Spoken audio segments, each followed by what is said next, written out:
I welcome you, Dike. Thank you. I didn't know if that was a compliment or just... I'm a poet, so I'm going to begin with lines from a poem written by the Irish poet W.B. Yeats and popularized by our own Chinua Achebe. Things fall apart, and the center cannot hold. Mere anarchy is loosed upon the land. Things fall apart, and the center cannot hold. And I start with those lines because I want to ask, why are things in such danger of falling apart in the country today? The answer is an open secret. Every time you look at our coat of arms, it's right over there, you will see the answer to that question. It's written under our coat of arms. We call it the Nigerian motto, and it says, unity and faith, peace and progress. Unity and faith, peace and progress. Unity and faith, because it is difficult to preach unity if you're not also offering faith. The unity of the country feels like it's under threat today because too many Nigerians have lost and are losing faith in the nation. Why is this happening? The answer is sad, but relatively straightforward. Where you have a soldier that has paid the ultimate price defending the territorial sovereignty of the country, perhaps in the northeast, and afterwards the government struggles for one reason or the other to care for the widow and orphans is left behind, people lose faith. If you have a Nigerian that has graduated from university with a 2-1 or a first class, and it's pounding the streets of Lagos and Abuja but cannot find a job because of federal character, quota system, tribalism, nepotism, people lose faith. If you have a mother that takes her child to the hospital and must watch that child die because that government hospital is on strike, or if it's not on strike, it has no drugs, or if it has drugs, she has to pay the full market price for treatment up front before they would consider this child, and she must then watch that child die in the corridor. People lose faith.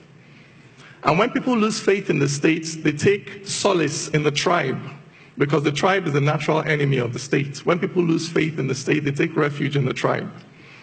And as more and more people take refuge in the tribe, they begin to trouble the peace of the nation, unity and faith, peace and progress. So how do you defend the peace of a nation that is being troubled in these ways? Not by bullets or bombs, but by bringing progress to the people. For it is that progress that restores the faith of the people in the state. For when the Nigerian passport, when the green, white, green becomes a valid ticket to a better life, people will rush to embrace the Nigerian identity. So I am a poet. I'm constrained as an individual. I can only preach one Nigeria with my mouth. But the Nigerian state cannot be seen preaching one Nigeria only with its mouth. No. It must preach one Nigeria with its architects and its builders, with its teachers and its extension workers. It must preach one Nigeria by building roads and bridges and hospitals and railroads. It must preach one Nigeria by bringing a progress that is inclusive to all, to Nigerians. Unity and faith, peace and progress. So that now, in this time of heightened ethno-religious tensions, the need for good governance and economic inclusion has never been higher.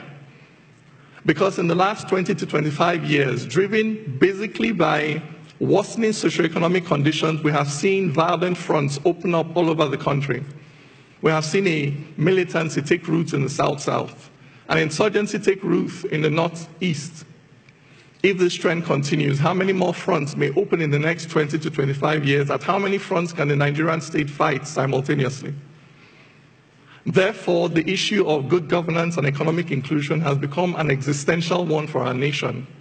If we are not able to turn the tide and begin to effectively deliver a better life to Nigerians across board, then it is only a question of time before the Nigerian state begins to buckle under the increasing weight of these multiplying socioeconomic contradictions.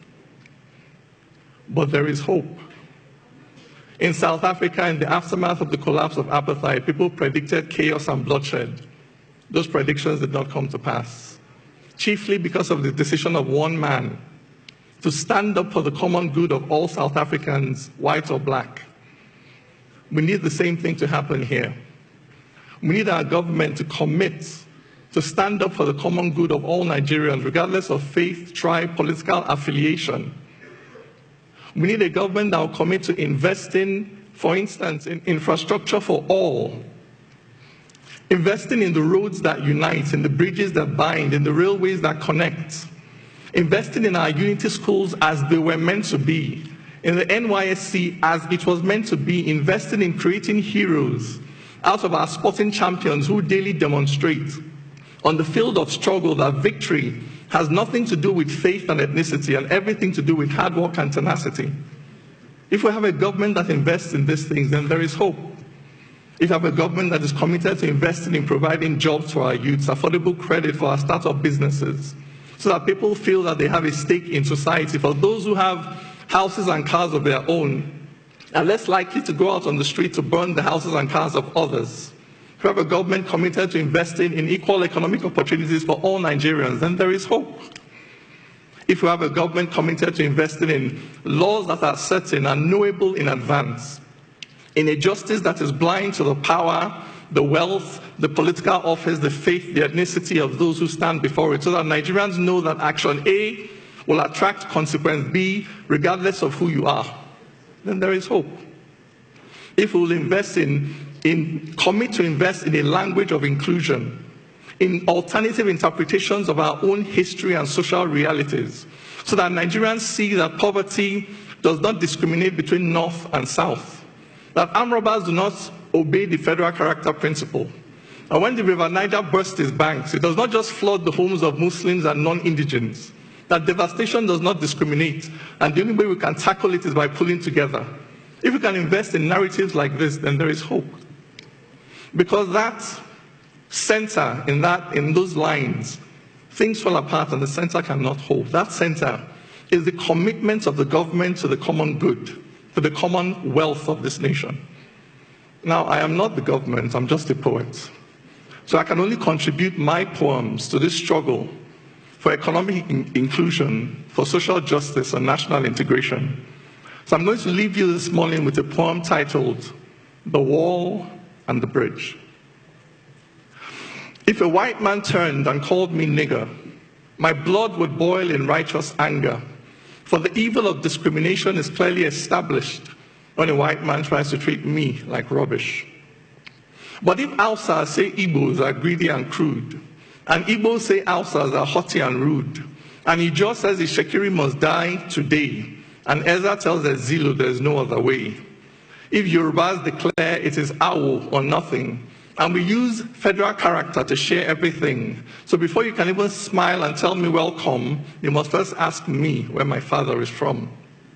If those who were settlers but now indigents say those who are settlers can't become indigents, and the Constitution says we are all citizens, local governments keep issuing certificates of origin.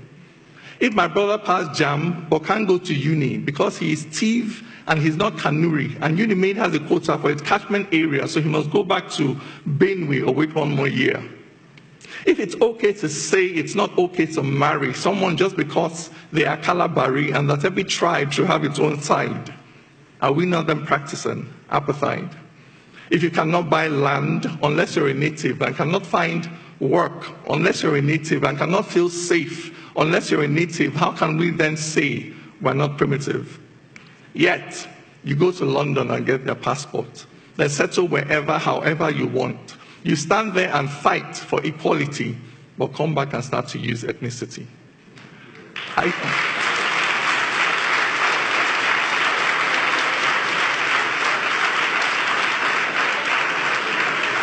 I don't get the logic of thinking it's different to be tribalistic and then to be racist. If you're happy to judge him just hearing his name, whatever you call it, my friend, is the same. Where there is no courage to cross this divide, where there is no faith to look deep inside and stop judging accents and surnames and dressing, this fire we're quenching will only keep burning. Which nation can stand dividing its people? How can one build on foundation so brittle? If we cannot see ourselves in each other, this journey ends here, we're going no further. For when God made man, he gave him no facial marks. He did not make Bagi, Okun, or Angas. As sure as a black man is just like a white man, no culture is older than being human. This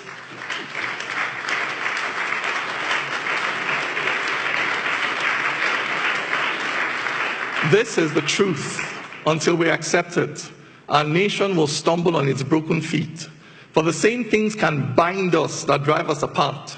For the wall and the bridge are both in the heart. Thank you very much.